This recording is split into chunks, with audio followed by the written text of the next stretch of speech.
Hi అందరికీ! ఈరోజు special ఇంట్లోనే ఐస్ క్రీమ్. అది మన రస్క్‌తో.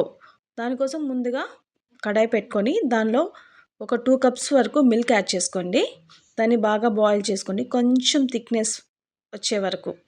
నెక్స్ట్ రస్కులు వేసుకోండి. ఏ రిస్క్ చేయకుంటే లైఫ్‌లో మిగిలేది రస్కే అంటారు కదా! మనం ఆ రస్క్‌ను కూడా ఉపయోగించేద్దాం ఐస్ క్రీమ్‌గా.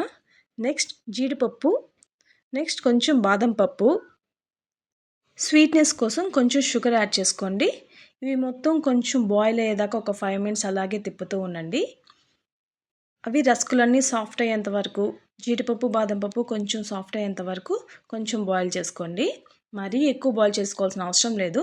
నేనైతే మిల్క్ చాలా తక్కువగా తీసుకున్నాను. మీకు కావాల్సుంటే కొంచెం ఎక్కువగానే మిల్క్ మిగిలేలా తీసుకుంటే మీకు కొంచెం టెక్స్చర్ అనేది చాలా బావుంటుంది. నెక్స్ట్ చల్లారిన తర్వాత మిక్సీ పట్టేసుకోండి. మిల్క్ ఎక్కువ ఉంటే టెక్స్చర్ అనేది కూడా కొంచెం లూజ్‌గా మిల్క్ ఫ్లేవర్‌లో ఉంటది. నాకు జీడిపప్పు, బాదం పప్పు ఫ్లేవర్ ఇష్టం కాబట్టి నేను కొంచెం గట్టిగా చేసుకున్నాను. మొత్తం తీసుకొని ఒక బాక్స్‌లో పెట్టేసుకోండి. పెట్టుకొని ఫ్రీజర్‌లో పెట్టేసుకుంటే మన ఐస్ క్రీమ్ రెడీ అండి.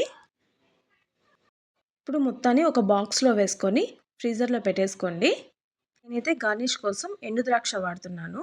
దీంట్లో జీడిపప్పు, బాదం పప్పు ఉండడం వల్ల పిల్లలకు కూడా హెల్త్‌కి చాలా మంచిది. ఒకసారి తప్పకుండా ట్రై చేయండి. ఎప్పుడు బయట ఐస్ క్రీమ్ అనే పిల్లలకి ఇంట్లోనే ఇలా ఈజీగా తయారు చేసివ్వండి. హెల్తీగాను ఉంటుంది, టేస్టీగాను ఉంటుంది. Happy eating. Please subscribe.